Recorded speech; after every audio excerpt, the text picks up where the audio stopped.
everyone, and welcome to episode number 325 of the Freelancers Show. This week on our panel, we have Jonathan Stark. Hello. And Erik Dietrich. Hi, everybody. And Jeremy Green. Hey, y'all. And I'm Reuven Lerner. And this week, we are going to be talking to you about getting over pricing nervousness. So, Jonathan, I think this was your idea. Why don't you lead and bring us into this? Sure, yeah. The inspiration came from a student I'm working with who's putting together productized services at a quick pace. So he's got experience. He's really got a clear positioning. You can imagine, not to give away his thing, so I'm just going to anonymize it a little bit, but he basically does, you can imagine that he does marketing for like CrossFit gyms or whatever they're called, CrossFit boxes or whatever. And, he's got enough experience that he knows that certain markets do certain things, that certain people need certain things. There's the difference between a startup one and one that's opening new locations and, a franchisee versus an owner. It's all these different things, and he totally knows what he's doing. So he's starting to create these productized services, and we're working on them, putting together what are the benefits and what are the prices. This episode is sponsored by Sentry.io. Recently, I came across a great tool for tracking and monitoring problems in my apps. Then I asked them if they wanted to sponsor the show and allow me to share my experience with you. Sentry provides a terrific interface for keeping track of what's going on with my app. It also tracks releases so I can tell if what I deployed makes things better or worse. They give full stack traces and as much information as possible about the situation when the error occurred to help you track down the errors. Plus, one thing I love, you can customize the context provided by Sentry. So, if you're looking for specific information about the request, you can provide it. It automatically scrubs passwords and secure information, and you can customize the scrubbing as well. Finally, it has a user feedback system built in that you can use to get information from your users. Oh, and I also love that they support open source to the point where they actually open sourced Sentry if you want to self-host it. Use the code devchat at Sentry.io to get 2 months free on Sentry's small plan. That's code devchat at Sentry.io. So one of the, and they interact because some of the productized services are the kind of thing that you would use at the beginning of, his client would hire him at the beginning of their business to do this one thing, and then later they might use one of the other things. So the prices have to make sense in context of each other.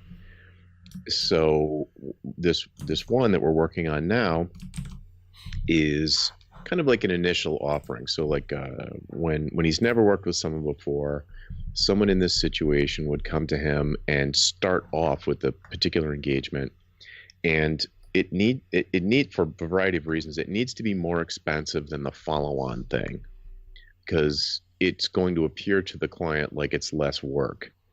So it's kind of like startup cost or like a setup costs if you're going to get a book printed or like a bunch of posters printed. Back in the day, before you could print like one of anything, there was this sort of like setup fee, and then there'd be these, and then like a per unit fee. And so this particular price needs to be more than his next thing, which used to be his most expensive thing. And and I said, I don't know. He wanted to price it lower, and I said, I don't know. I don't. First of all, I think it's worth more than that to the right person, and second of all, it has to be more than the ongoing thing, or it's not going to make sense. There's no way to tell that story. It's hard to tell that story.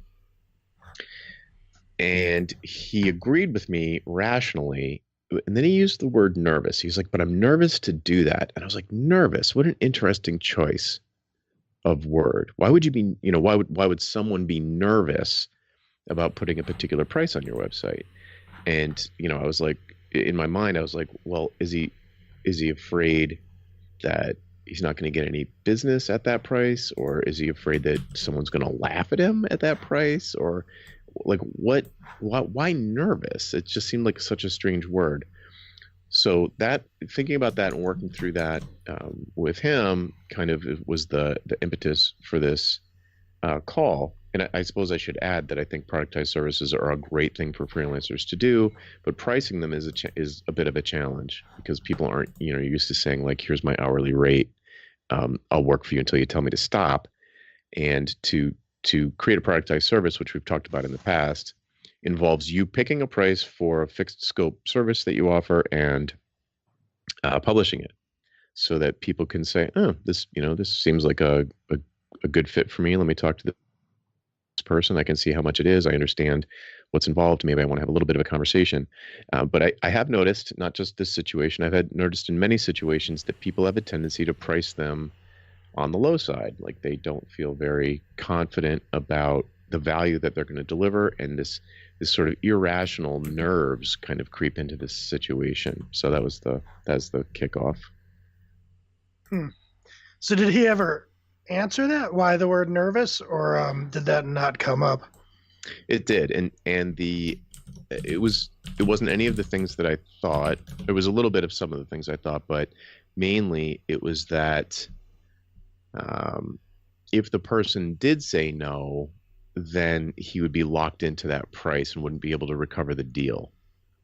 And I was like, oh, okay, and that's interesting, and that's totally fair. But we talked through that, and we also talked about ways to alleviate his nerves that I think work for lots of people. So we could go into that. But does that answer your question?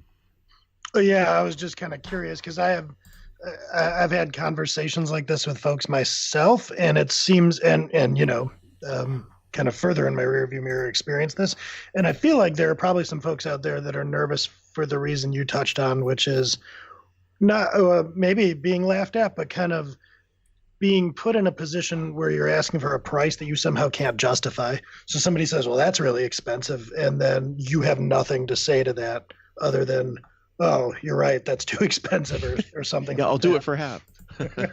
Yeah. Oh yeah. Right. So, oh yeah. Yeah.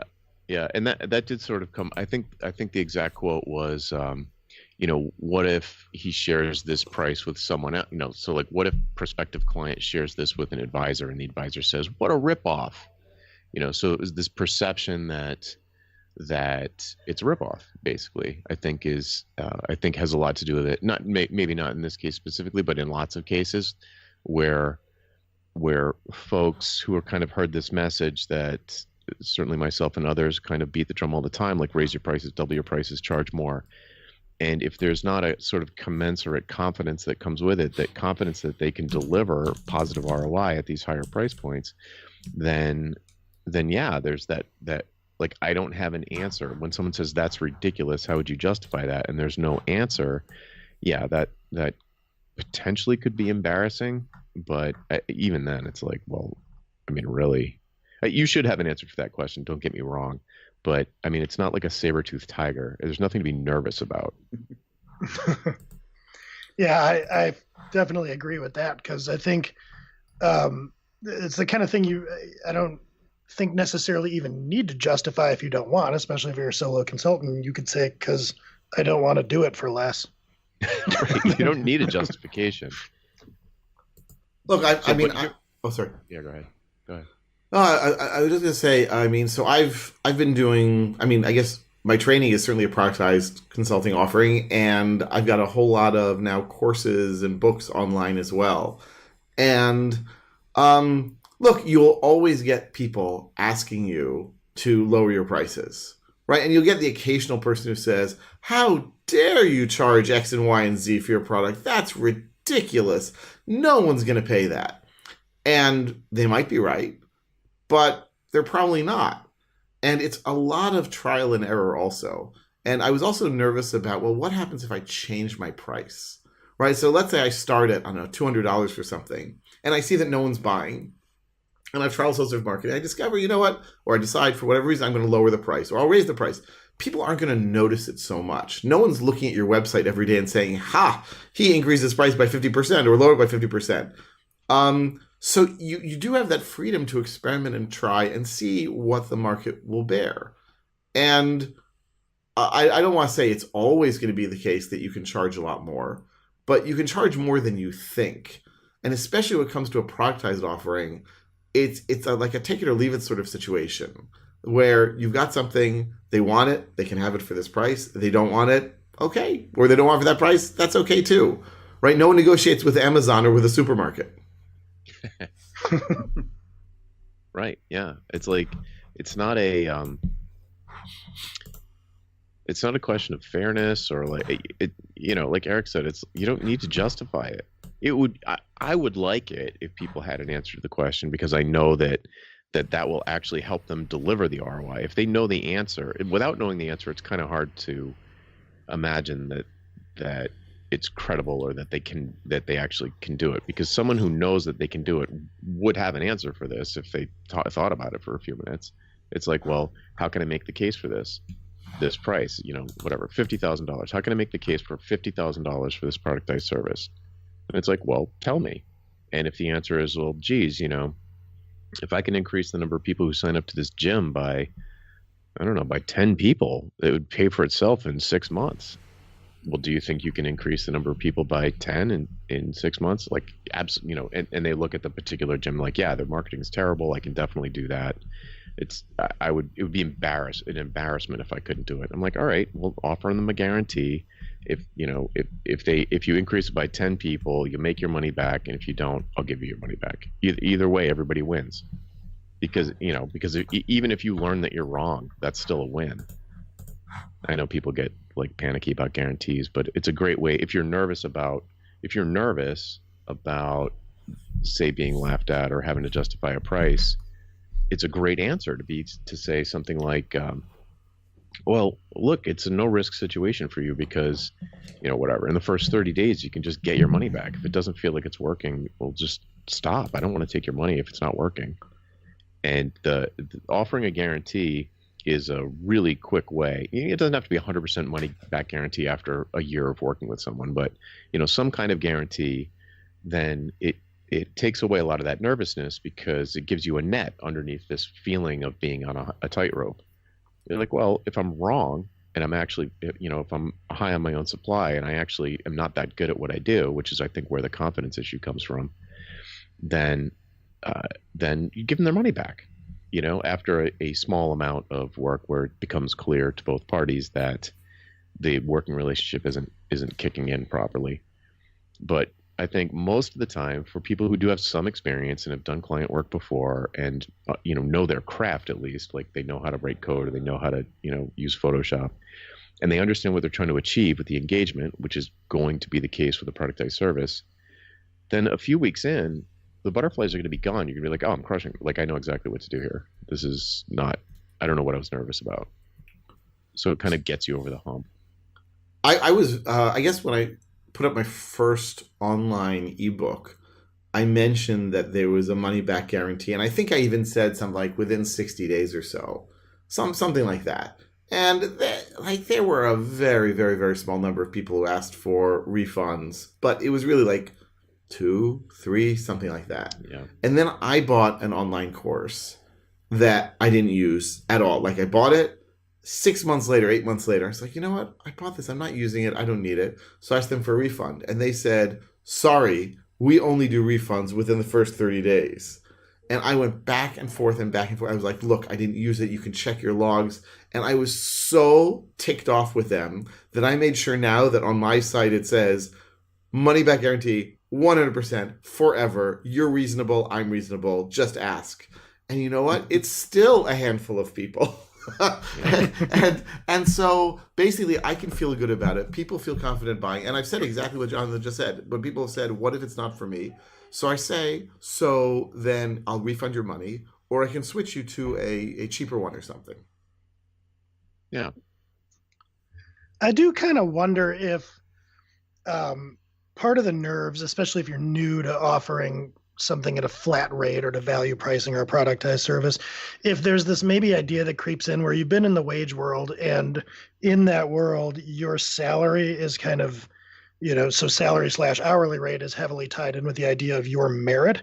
And so if you go into the freelance world and you list your hourly rate, that kind of sticks with you. So I wonder if there's this vestigial sense of, can I demonstrate that I am worth, charging this price? And you're worried maybe that people are going to judge you somehow. And I think maybe the way to address that, if that is the reason of the nerves, is to flip around to like the productized service model being more like picking something off the shelf of a retail store or something. It's, people aren't really looking at you and your worth and all that. It's just, is this thing worth X amount of money to me? Yes or no. Nobody's probably going to argue with you about your fundamental merit. They're just going to move on if it doesn't look like a good price. So maybe, I don't know, flipping that mental model of what it is that you're offering. It's not you as much as it is a thing. Yeah, and I've definitely talked to people who've gotten nervous about pricing things because they basically will try to back out an hourly rate out of whatever the fixed fee is. You know, they say, okay, I'm going to charge $1,000 for this thing, and it's really only going to take me like 5 hours, and so that means I'm making $200 an hour, and that seems really high, and the client's going to balk at that, and they have a hard time kind of realizing that the whole point is to divorce the hours from the fee, and that, you know, if you don't tell the client how long it's going to take and you just focus on delivering results, then they don't know how long it's going to take, and they're not going to be able to back out that hourly rate to, you know, judge you upon. Yeah, there's so many things going on here. So there's the issue of so like a lot of folks I know who are freelancers, they know, or they have a very high estimation of their skills. They feel like they're really good at whatever it is that they do all day. And I'm sure they're right. They do it all day. So naturally you're going to get good at it after a while.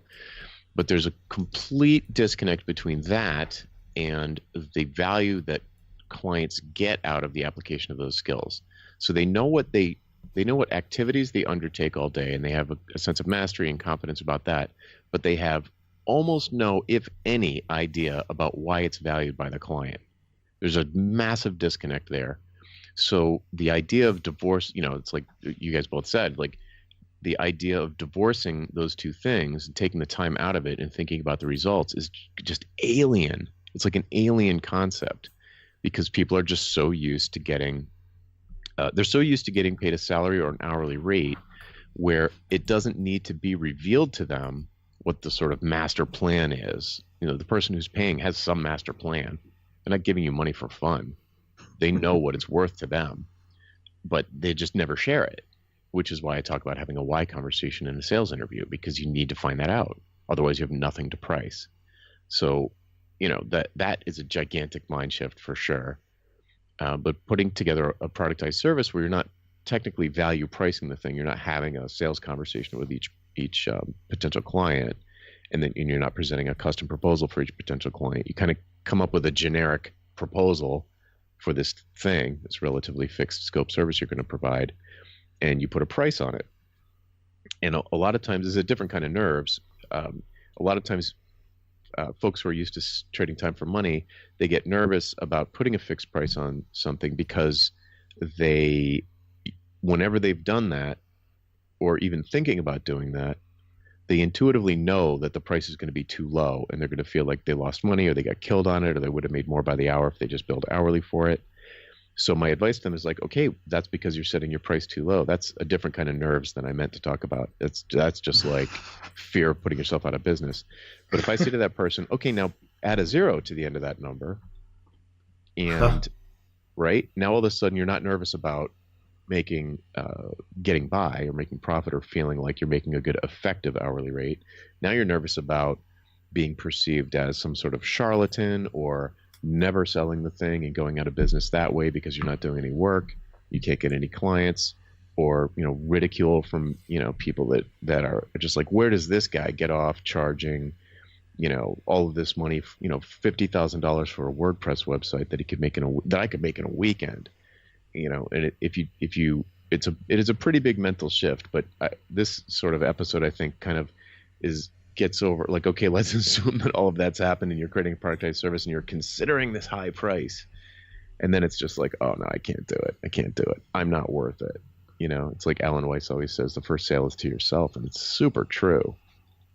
It's also hard for us as individuals and even as freelancers to conceptualize the amount of money that medium to large size companies are willing to spend on some of these things, because to them these things are worth millions often, right? Like, so I mean, I just before the show I was teaching Python all day at a company, and they use Python. Basically, I was teaching the people who test their hardware.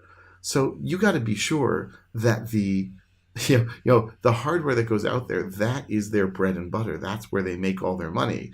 And if it goes out poorly tested, it's worth millions to them, not only product, but in bad PR and on and on. So basically, yeah, of course they're willing to pay me to come in and teach. Even if I'm like more expensive than maybe my competitors in the market, because they know that their products will be higher end, and they'll be able to charge more for them and have fewer bugs and so forth. And like, to me, it's just going in and teaching, right? But to them, it's worth a ton of money. And you have to have that mind shift also. Like, what is it worth to them, and what is it worth not having it to them also? Yeah, like imagine, so dear listener, imagine that you teach Python training courses, and you're going to teach the same Python class to some startup, not even a startup, some robotics class at a high school. You're going to come in after work and teach a robotics class to a high school class, and like, what could you charge for that? Not that much. Versus if you're going to teach that exact same class to some team at like in Amazon supply chain or warehouse, like they're making robots and programming robots to handle their supply chain. It's just like a total, like, you could teach the exact same class, the exact same amount of time, and the amount that you could charge to Amazon is just a different number than what you could charge to some after school program. It's just not, even though you're doing the exact same thing, the value that you're delivering is completely different. And there's a different risk profile too. You're making a different promise. So there's some differences for you on the risk on the Amazon side. There's more risk because there's, more presumably more accountability, so on and so forth.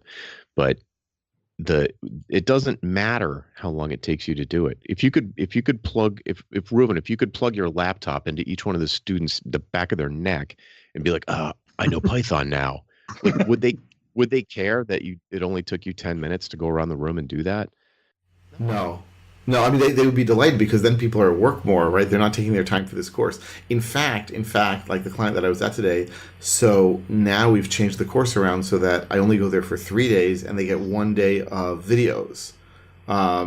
Because they said, like, this way they can do more work and do it in the, like, they have all sorts of crazy ideas about this, some of which I disagree with, but the idea is they want their people to be at work more and spend less time in the courses. So, and they're paying me basically the same thing.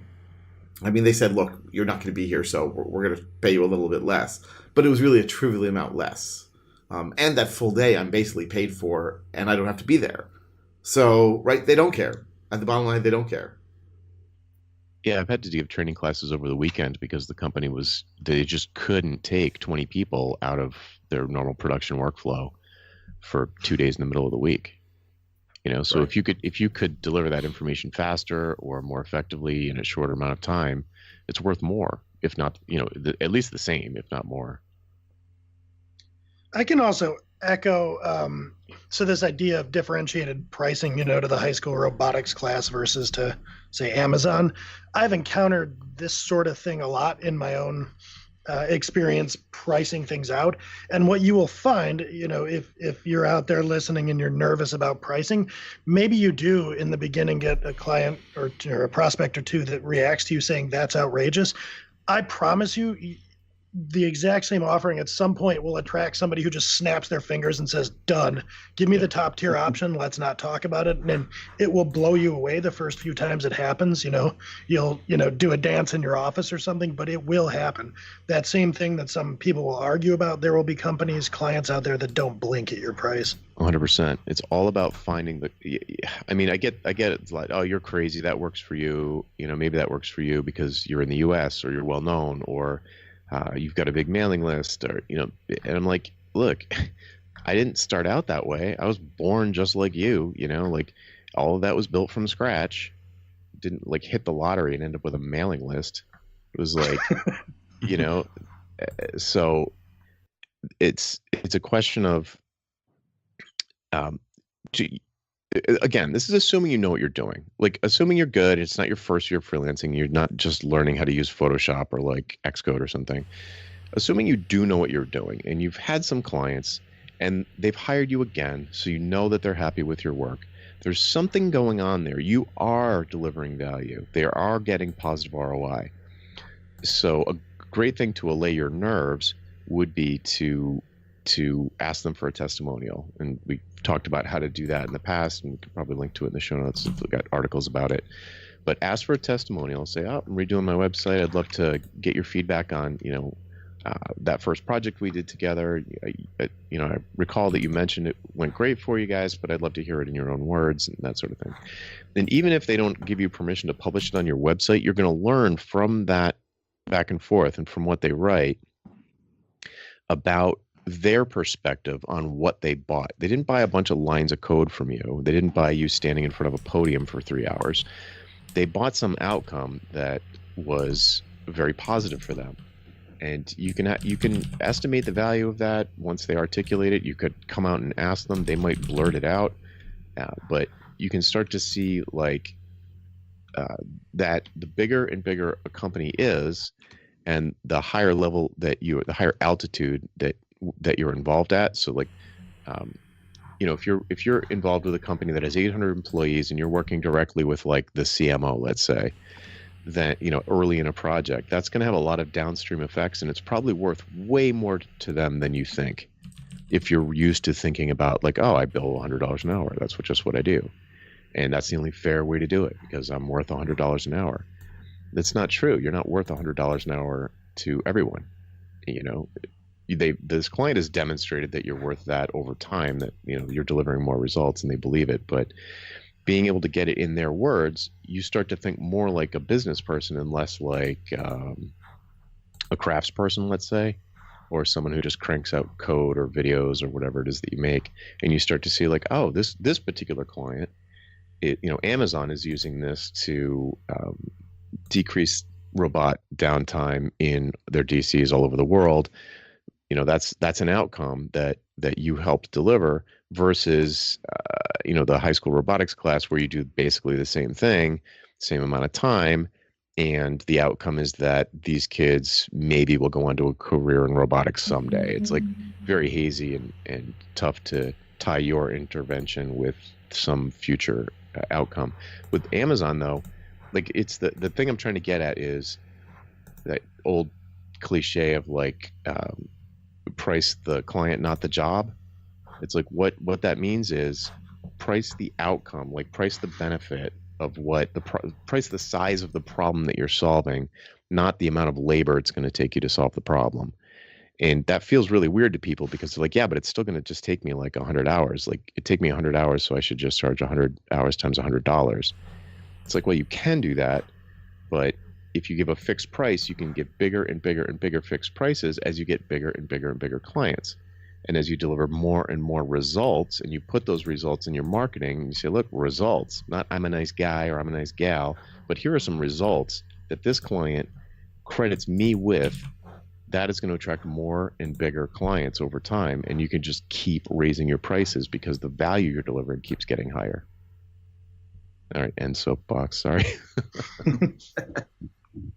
No, it's very true. I mean, I remember when I first started off in 1995, and I need to give prices to people, and I was wait, man, I can choose anything, right? I can choose $1, I can charge $1 million, and I need to choose something, and I was extremely nervous about it because why should people take me seriously, right? What do I know?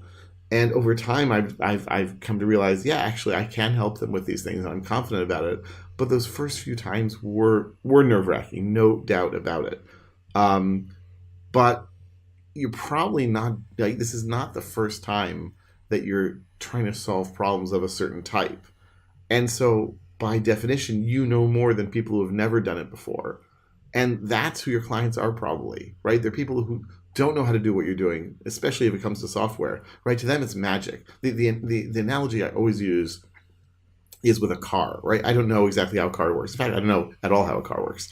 So when I take it to the garage and they say, oh, well, the something is broken, we'll need to fix it, I'll pay them, right? And I'm not going to start saying, oh, why don't you knock 50% off of that? I'm sure you can do, my nephew could do it better or the same way. Right? No, they've told me what it is. In the same way, these people have a business. They need to run it. They need your help. and they will pay you to solve their problem. And it's worth it to them, and so you don't need to be nervous about it. And okay, so you won't charge as much on day 1 of your business as on day 1,000 of your business. That's normal. But you can still charge a reasonable amount, and you don't need to be ashamed about it at all. I'll just have one more thing, which is a lot of us are in the like service business because we like helping people. We like the rush we get from, wow, I was able to make them more productive or help them out. And so a lot of us are just sort of helpful in general. We want to help people out. And so it feels a little weird to start saying, oh, I'll help you with my computer just like I've been helping people for years, but now I'm going to charge for it. But they expect that, right? That's the normal thing. They have a budget to do it. And if you don't, it's considered kind of weird. And as my boss years ago told me, the way you say thank you in business is by paying someone. Yeah, you don't want free sushi. Like the price can be the price can be too low, right? Like you want to trust, like you don't trust stuff that's too cheap. So Yeah. Yeah. I think too, like if you're, this is kind of tactical, but if you're looking to put that price up on your website and you're nervous about it in terms of the story you're going to tell that people will say, oh, that's too high or give you a hard time, is that fix it in your mind that you have whatever it is you're doing right now, maybe some hourly work for some clients, and you're looking to introduce something new. And so it's pretty easy to say, well, sure, this is priced kind of high, but it's because I'm contemplating a new line of business. I've got a pretty good thing going here.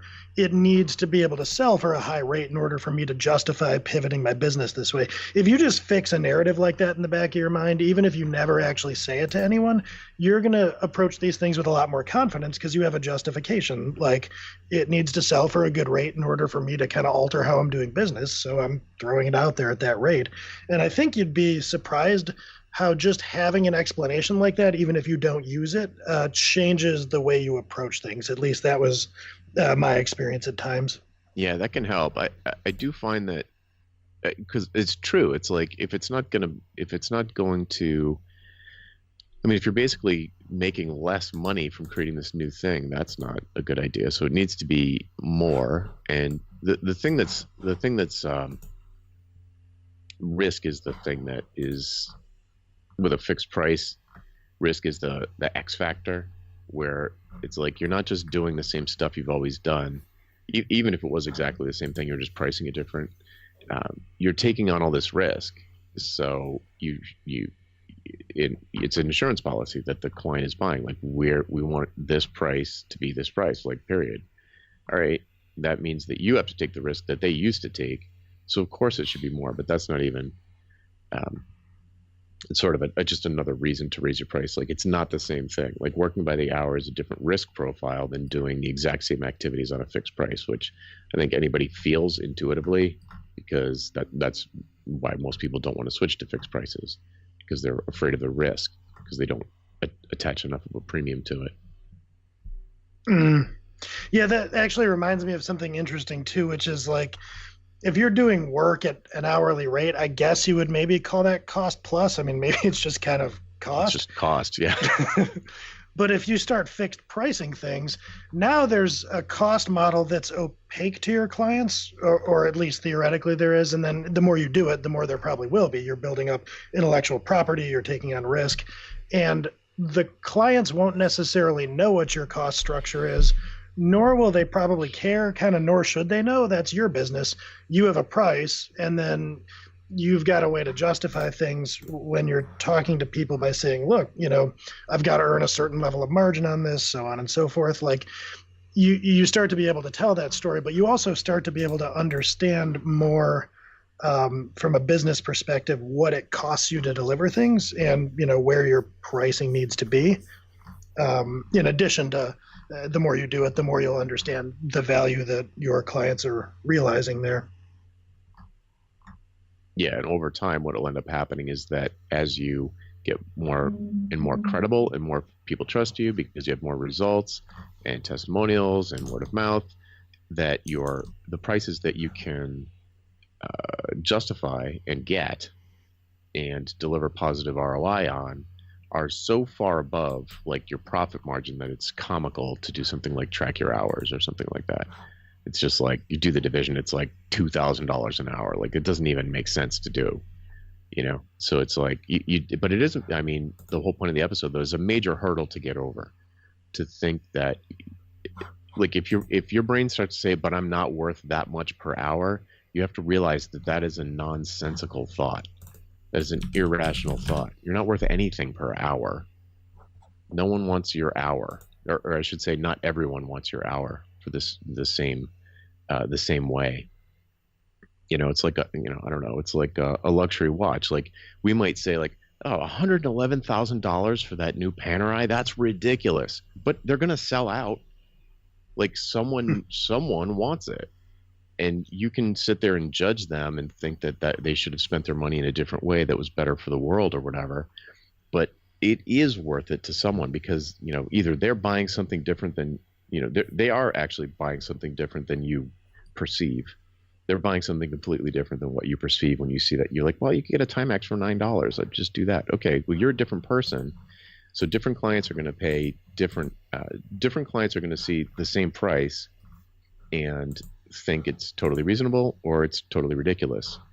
So, if you want to increase your prices over time, which I presume is a given, if you want to increase your price, at least your profits over time, then it benefits you to find and get in front of the kind of people who are going to benefit more from the outcomes that you can deliver. So look for the Amazons, work your way up to the Amazons, and work yourself away from the after school programs, at least for your paying work. If you want to do, free stuff, that's great. But for your paying work, you want to move toward the bigger fish, and it's like you just climb up that ladder and keep raising your prices, basically doing technically the same kind of activities, but you're delivering bigger and bigger outcomes.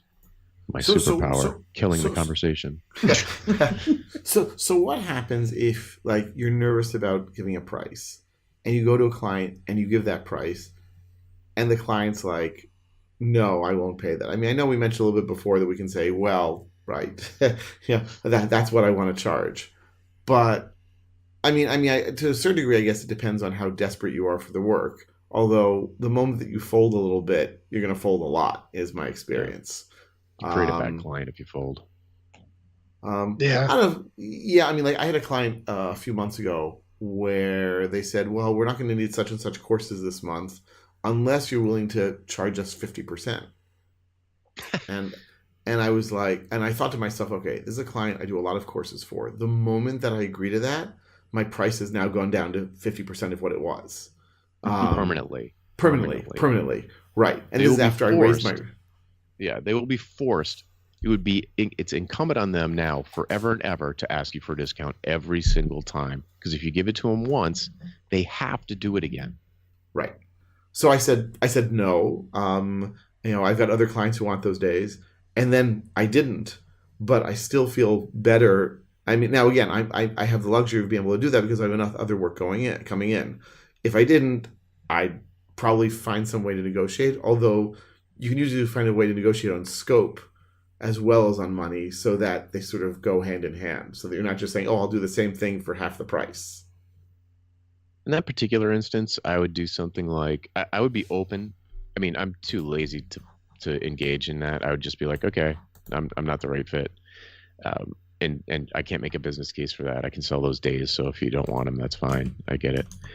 The other thing that some people do, especially when they have employees, and I am a fan of this move, is to sell future capacity when you know it's probably going to be slow.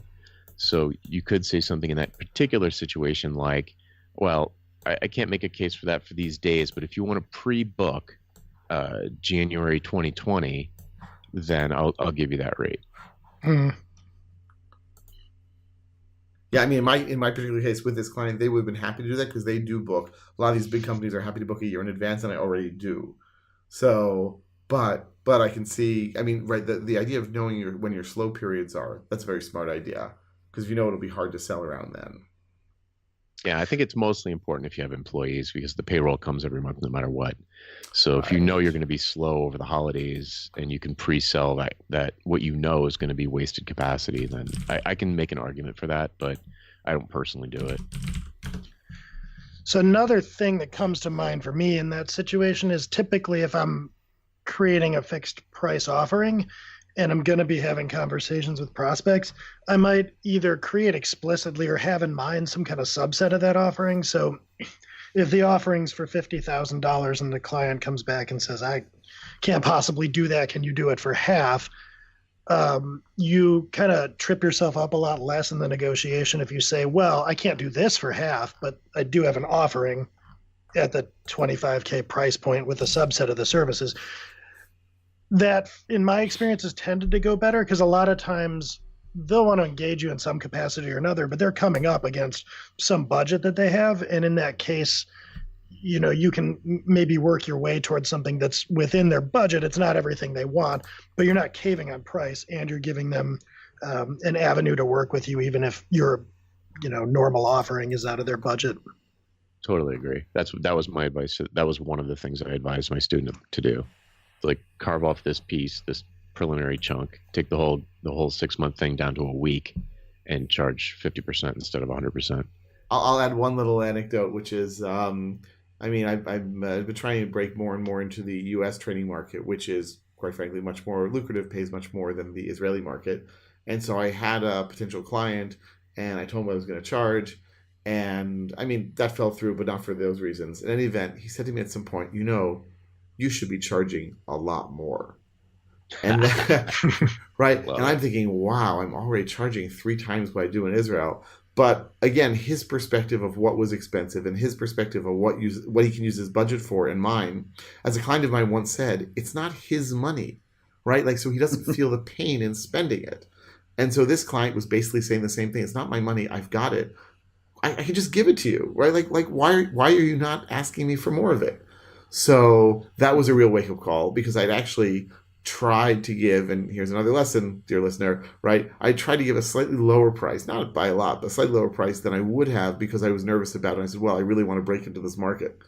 And that was not a factor in the slightest in deciding to work with me or not. Because again, these companies, you know, for them, even a few $1,000s is chump change. Yeah, and people listening are probably like, "Oh, that's great for you, Reuven. You do training. I don't do training, and that, you know, you've been doing it for 20 years, and I'm just starting."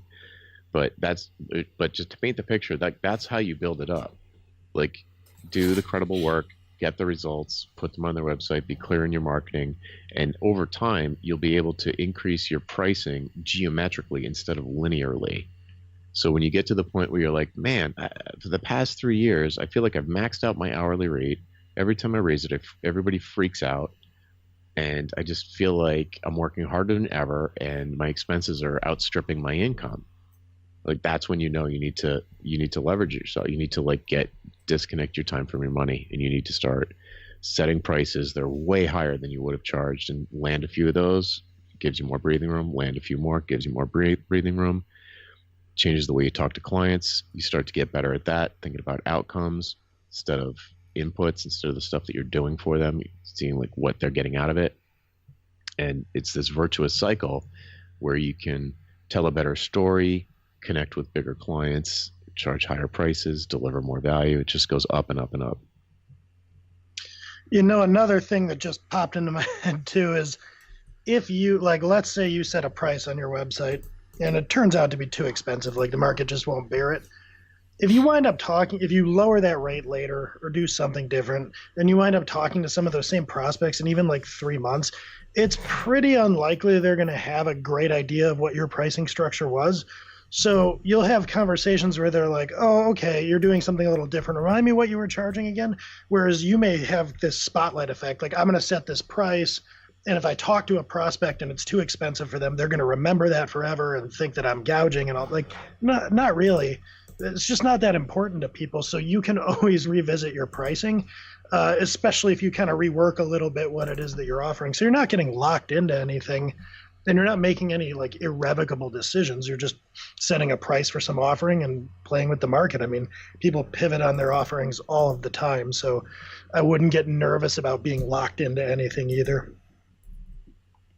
Yeah, totally agree.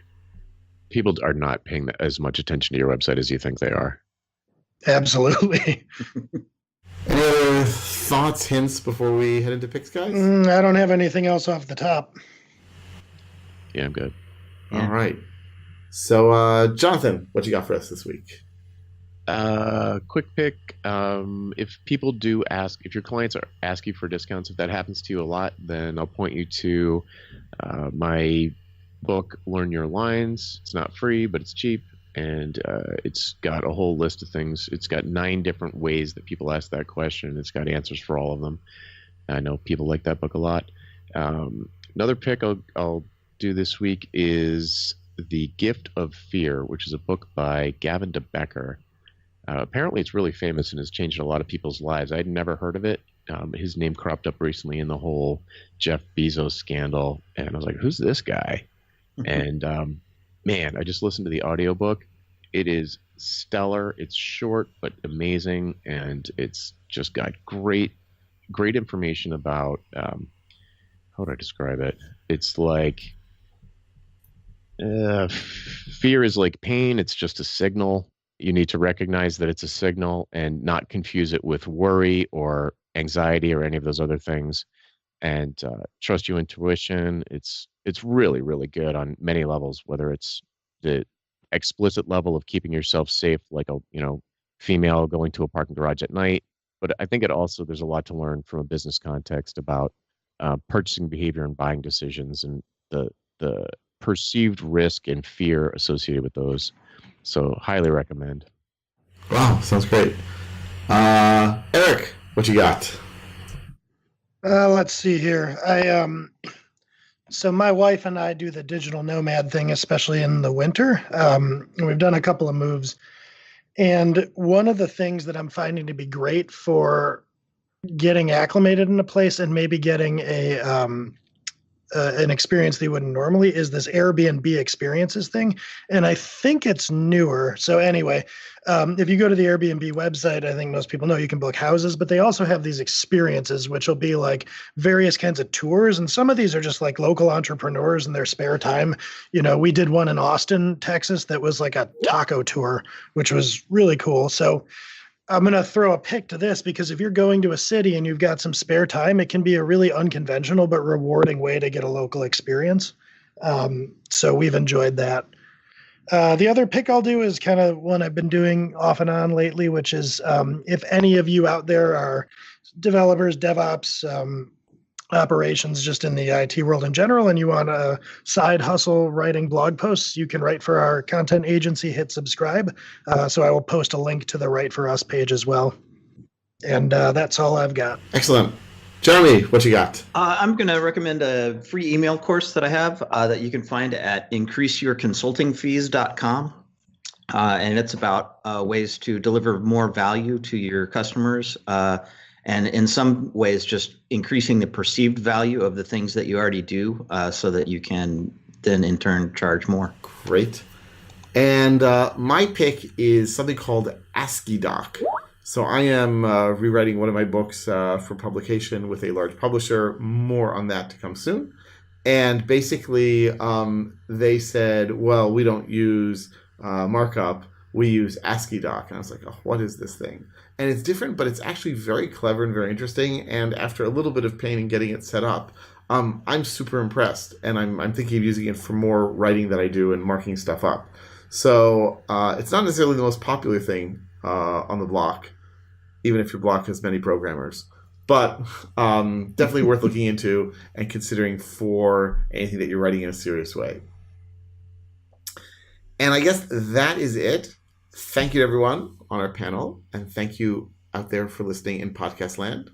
And as always, if you have suggestions for people or topics we should cover, please let us know. We will be delighted to hear from you. And we will see you next week on the Freelancers Show. Bandwidth for this segment is provided by CacheFly, the world's fastest CDN. Deliver your content fast with CacheFly. Visit CacheFly.com to learn more.